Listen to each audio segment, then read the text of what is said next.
Hi, my name is Lily and welcome to the Master Wanderer. Though I enjoy wandering and going places, I honestly don't have a lot of experience going to different countries yet.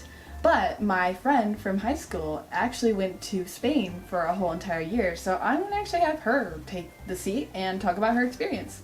Hello, my name is Sophia. I am going into my senior year of high school in upstate New York, Rochester area. And last year, my junior year, I went to Spain through foreign exchange. I was in the north of Spain, a small-ish city the size of Rochester, more or less 250,000 people, called Pamplona. And it was an amazing experience.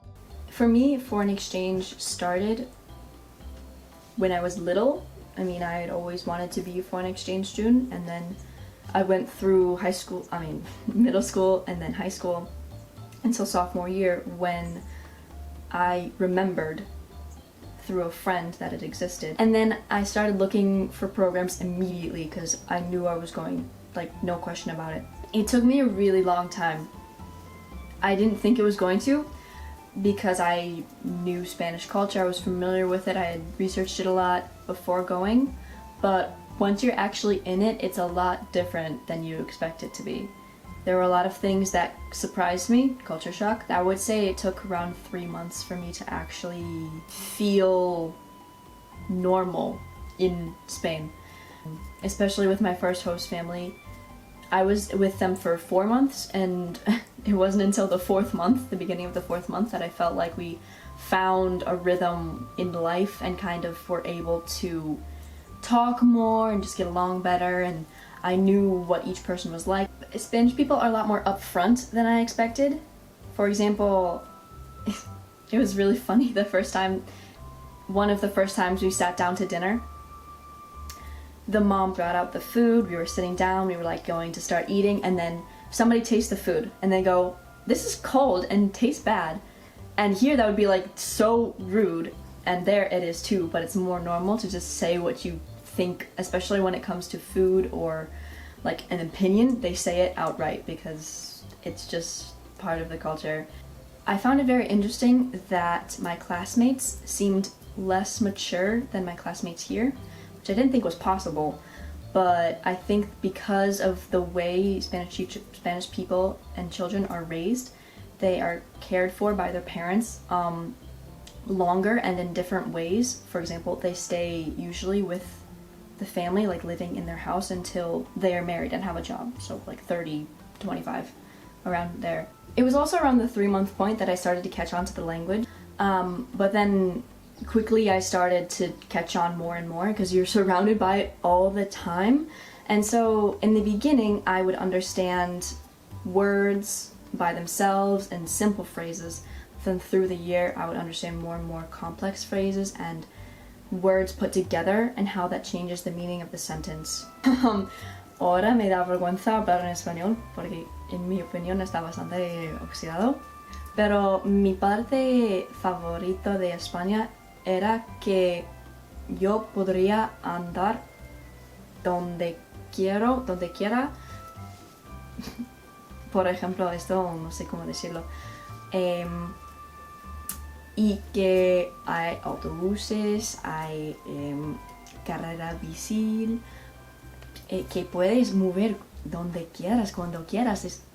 Me encanta muchísimo, y aquí no hay eso. Necesitas coche para cualquier cosa, y eso no me gusta nada, y echo de menos mucho echo de menos viviendo en una ciudad con transporte público. It's like I was saying, I miss the public transport that was in Spain.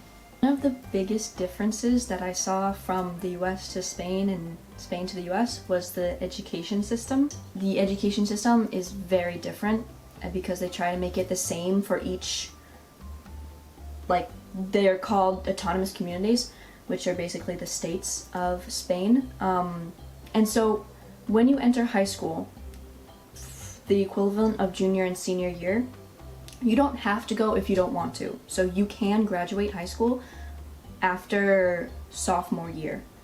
For example, if you're going into a trade or going to get a job right after. But most people, when they want to go to university, they do the optional 2 extra years of high school. And to do that, there are 3 paths. At least in my school there were 3, sometimes there were 4. And it's natural sciences, social sciences, humanities like Greek, Latin, economy, and then some schools have an artistic bachillerato, or the 2 extra years. It's very different because you have to pick exactly what you want to do the beginning of junior year, and you kind of have to have your whole life planned out by the beginning of junior year, because you can't change between the 3 paths once you've picked one. And there are not many extracurriculars in school, practically none, or electives. For example, from my path, I was in social sciences, and you had the choice between advanced English, which obviously I didn't do, religion, or the history of Navarra. Making friends and building relationships in Spain, for me, was very difficult, and for a lot of other exchange students that I talked to as well. I think personally, for a few different reasons. One, we were a group of 5 exchange students in my city, and we would always hang out together because we spoke English, we had much in common because we're all exchange students, so there were 2 other Americans, and so I really connected with them. And so when the people in our school would see us together, they would assume, oh, we shouldn't approach them because they're having their own thing, they already have their group of friends, and that really impacted the time it took to make friends. I feel like I didn't make good friends until the end of May. The people I was friends with lived in the city, and so they went to the same schools, they have known each other for their entire lives, because the city's not that big, and so you know people from all over, and they're all so connected because they grow up together. And so imagine 5 total strangers who don't speak the language, who don't know the culture, and who are trying to fit themselves into this little group that you've built throughout your entire life, that you're such good friends. It doesn't work very well most of the time, at least from my experience. And so in the end I made friends, yes, but it was with people who were also new to the school.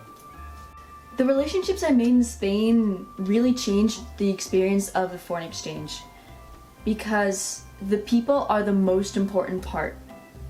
If you don't have people, good people with you, you're just living in a country for 10 months and you kind of lose sight of the reason you're there. All of my host families were amazing people. All of them were so caring and accepting and generous with their time and space and house and food and everything. Without them, I wouldn't have been able to do the exchange. The little tiny aspects of culture that make it unique, you can really see clearly when you live with someone for 4 months at a time, for example. I have a feeling that I will be going back to Spain often, and I know that I will have at least a few places I can stay. I would say overall my favorite place in Spain that I've seen is San Sebastián, or Donostia. I went there 6 times throughout the year, twice with host family, once on a trip, and I think 3 times by myself at the end of the year when I was able to travel. I would take the bus, it's 20 euros for both ways, and I would just spend the day at the beach. I went surfing a few times, there are great restaurants, so beach, food, surfing, back to the beach, just doing things like that. Ruby, do you want to go to Spain? See. Yeah, so thank you, Sophia, for talking about your experience in Spain. I hope that inspired you guys to hopefully get out and do more.